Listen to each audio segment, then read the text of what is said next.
The scripture today from the Old Testament is 2 Samuel 5, verses 1 through 5, and then verses 9 through 10. Then all the tribes of Israel came to David at Hebron and said, "Look, we are your bone and flesh. For some time, while Saul was king over us, it was you who led out Israel and brought it in. The Lord said to you, 'It is you who shall be shepherd of my people Israel. You shall be ruler over Israel.' So all the elders of Israel came to the king at Hebron, and King David made a covenant with them at Hebron before the Lord. And they anointed David king over Israel. David was 30 years old when he began to reign, and he reigned for 40 years. At Hebron, he reigned over Judah 7 years and 6 months. And at Jerusalem, he reigned over all Israel and Judah 33 years. Verse 9. David occupied the stronghold and named it the City of David. David built the city around from the Milu inward. And David became greater and greater, for the Lord, the God of hosts, was in him." Thus ends the reading of the Holy Scripture. The next scripture reading comes from Mark's Gospel, chapter 6, verses 1 through 13. Once again, I'm reading from the Common English Bible, which varies slightly from what you'll find in the pew. Jesus left that place and came to his hometown. His disciples followed him. On the Sabbath, he began to teach in the synagogue. Many who heard him were surprised. Where did this man get all of this? What's this wisdom he's been given? What about the powerful acts accomplished through him? Isn't this the carpenter? Isn't he Mary's son and the brother of James, Joseph, Judas, and Simon? Aren't these sisters here with us? They were repulsed by him and fell into sin. Jesus said to them, "Brothers or prophets are honored everywhere except in their hometowns, among their relatives and in their own households." He was unable to do any miracles there, except that he placed his hands on a few sick people and healed them. He was appalled by their disbelief. Then Jesus traveled through the surrounding villages teaching. He called for the 12 and sent them out in pairs. He gave them authority on unclean spirits. He instructed them to take nothing for the journey except a walking stick, no bread, no bags, and no money in their belts. He told them to wear sandals, but not to put on 2 shirts. He said, whatever house you enter, remain there until you leave that place. If the place doesn't welcome you or listen to you as you leave, shake the dust off your feet as a witness against them. And so they went out and proclaimed that people should change their hearts and lives. They cast out many demons, and they anointed many sick people with olive oil and healed them. This is the word of the Lord. Thanks be to God. So I want to draw your attention to the sermon title quickly before we dive into it. It's kind of based off one of my favorite Christmas songs, Do You Hear What I Hear? So I just thought it's great to talk about Christmas in July and remind you that we're only 170 days away from Christmas. I figured what better place to get the jump on businesses than a church, right? But seriously, that's about all we'll talk about Christmas today. Now, there's a main theme that kind of underlies this whole theme of do you see what I see? Mark's gospel has a message that is both stern and sobering. But Jesus is essentially wondering to himself, why have these people in my hometown of Nazareth not changed? Perhaps he's thinking, how can they not see me any differently? How can they not see the world as I, Jesus Christ, sees the world? So that's the premise for today. How do we see things? And more specifically, how do we view the world, others that live in it, or even maybe ourselves?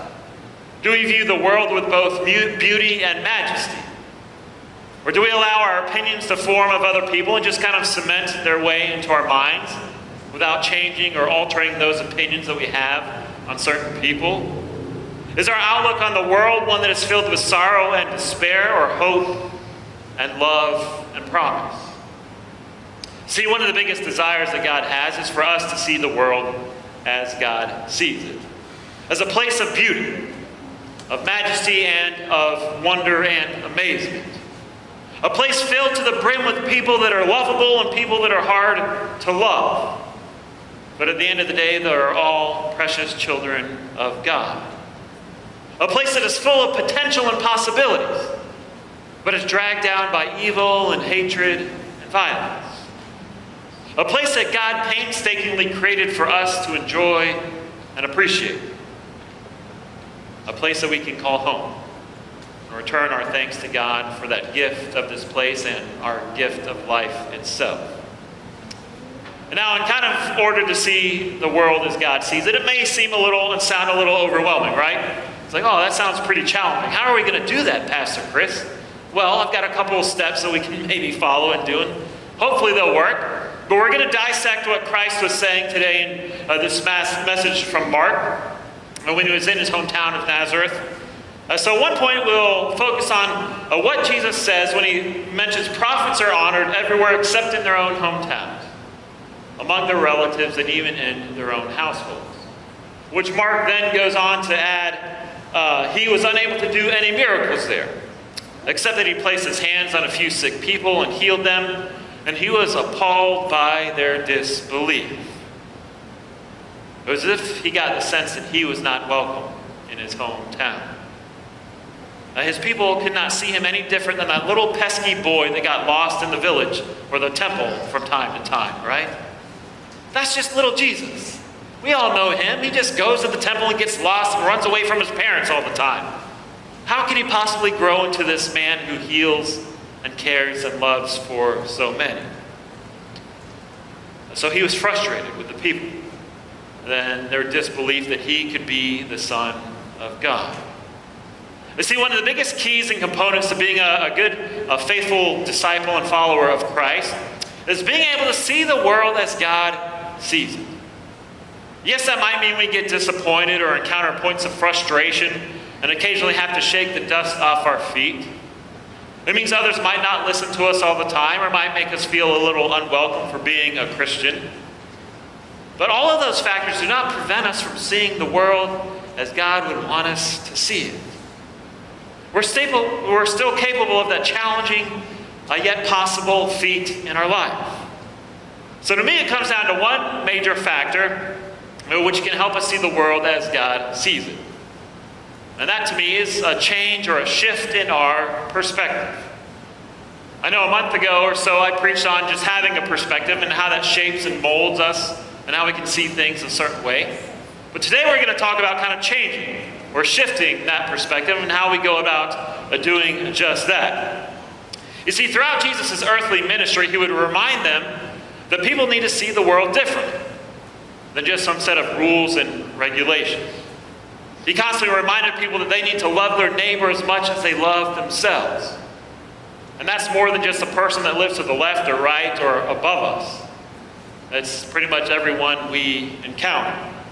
He implored people to see beyond the end of their own noses and to view the world in a much different light. All in an effort to get the people to see the world as God sees it. So the hope in doing that is that the world will have a more compassion, it will be more caring, more kind, more empathetic, more loving, more peaceful, and more graceful. All of the qualities that Christ himself embodied. Those are ones that God wants us to reflect back onto the world. And for most of us, that requires a change of perspective, or that can at least help us to get there. So there are, of course, some ways that we can have our perspectives altered. Sometimes it entails a life-changing event, maybe a mission trip that we go on, or a once-in-a-lifetime journey across the world, or maybe some close encounter with death that shakes us to our very core. But sometimes it can be just a little step that we take. Have you guys ever noticed like a landmark or an object or a picture? If you view it from one angle, it might not seem that impressive. Then you take a few steps back or 100 yards back, or view it from the sky and it's that much more impressive. Well, I've got a couple of pictures. Can we have the first slide up there, please? Be some bricks. You have those? All right, well, while it's working, so if you take a few steps back from some different pictures, we can see things a little bit differently. I've done that a couple times. I've been, if you go to the Empire State Building, if you're standing in the front door with an awning above you and just looking at the door, it's like, wow, what's so great about this place? And you take 20 steps back and you look up and you're bending backwards just to see the top. You're like, wow, that's really impressive. So I have some pictures there somewhere in the ether space, so we'll probably get to those. Just one of those days, right? You get dominoes in effect and throw everything off. So it just happens from the very beginning. Oh, we'll be okay. Now we'll just carry on. So some of the biggest and most significant changes in our life result from changes in perspective or alteration. So for me, I know I've had a couple of these in my life. A few have been very seismic alterations or changes. Others have just kind of been little things along the way. But it's not always the major changes in life that can change our perspective. Okay, here we go. All right, so the first slide, we're still on the same subject, so it kind of works out. So these don't look too impressive, do they, right? Just kind of a bunch of blocks just stacked or laying down or whatever. Until we go to the next picture. What's the next picture? There you go. The pyramids, right? Step a little bit further back, you get a more impressive view. Just that change of perspective can really make a huge difference. So you get these pyramids with these 4 camels, and I'm on the 3rd camel. No, I'm just kidding. That's not me in there. This is something I borrowed from the internet. So that's one way. Can we go to the next slide, please? All right, so look at this. What is just a little brick with some graffiti kind of etched into it. I don't even know what that is. But, like I see this every single day going by houses, right? Well, let's go to the next one. It's part of the Great Wall of China. One of the few man-made things you can see from space, so I hear. I've never been there.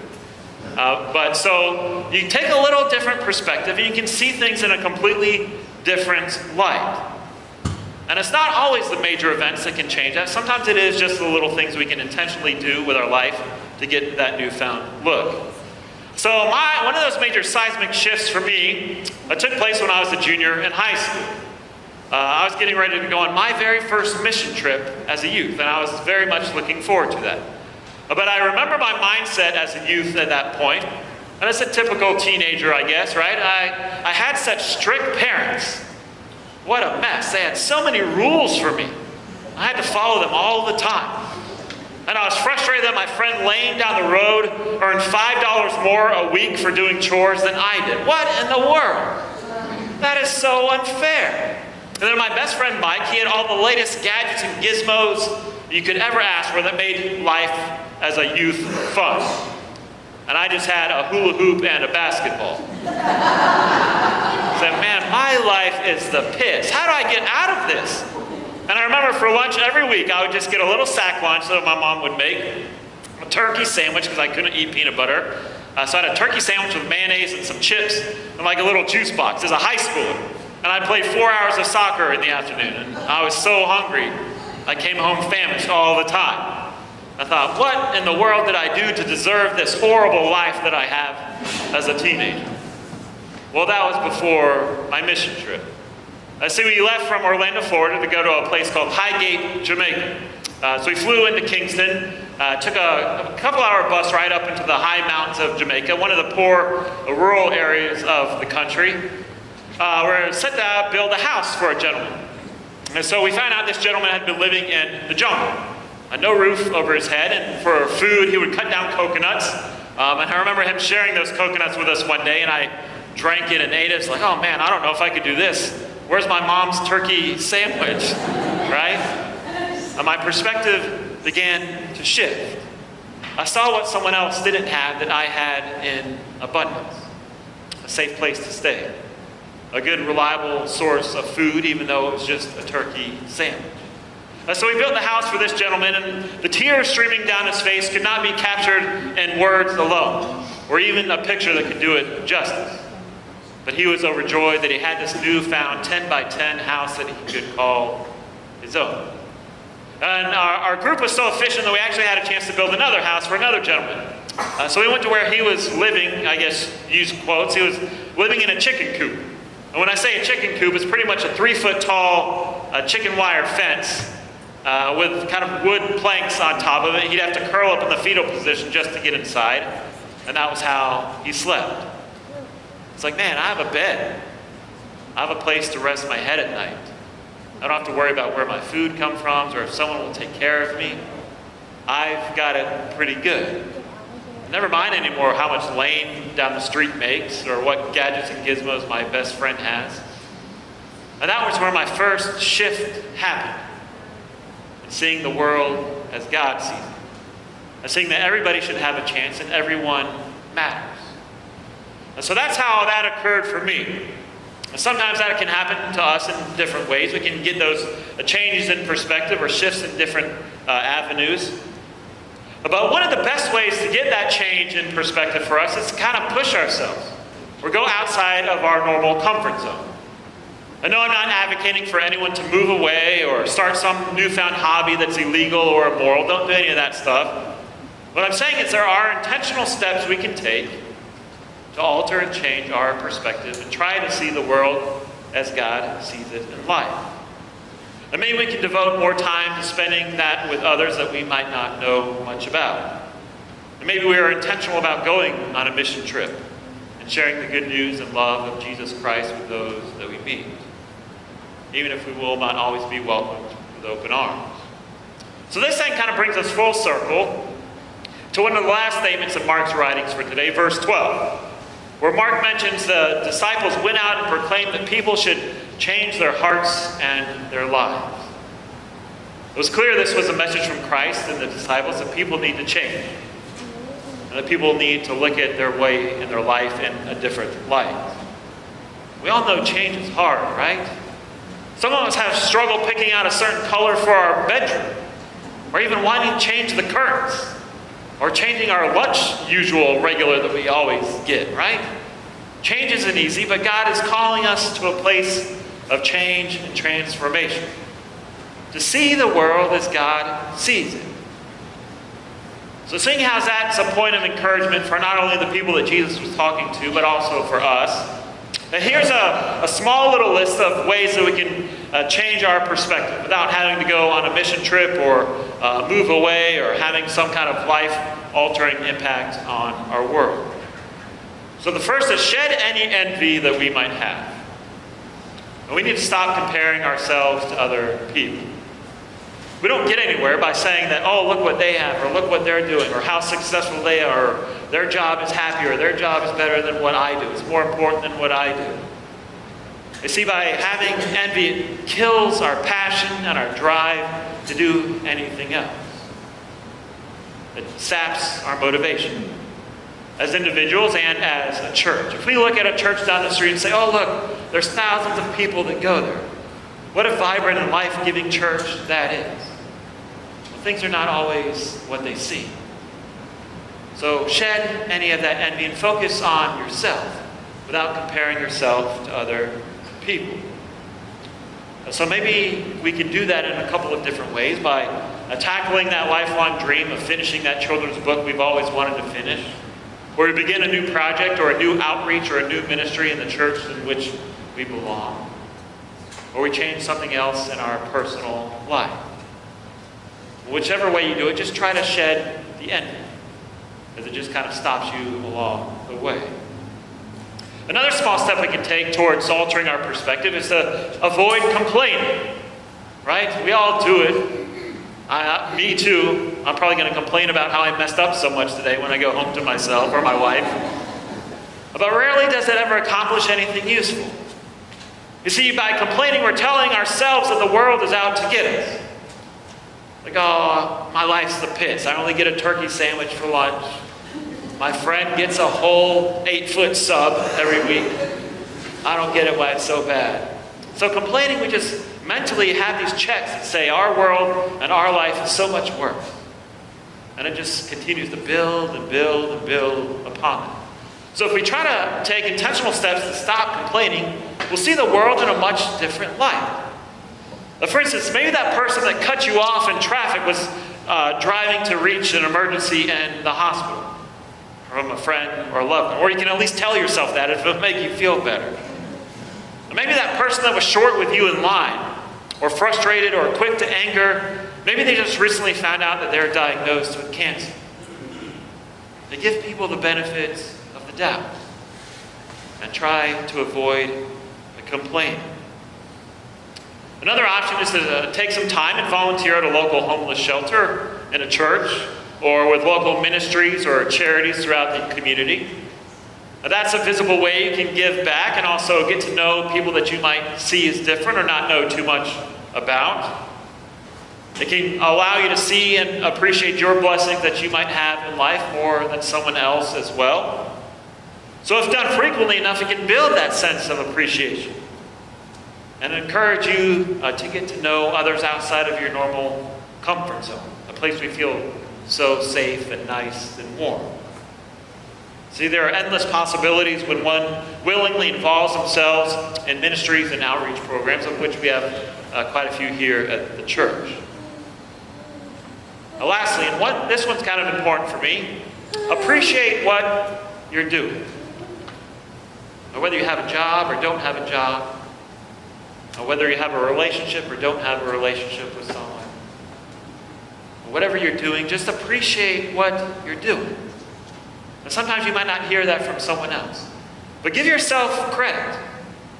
You're at least here, and you have this life, so whatever your life may be outside of these walls, appreciate it. And give kudos for yourself for being who you are. And again, that'll slightly alter your perspective.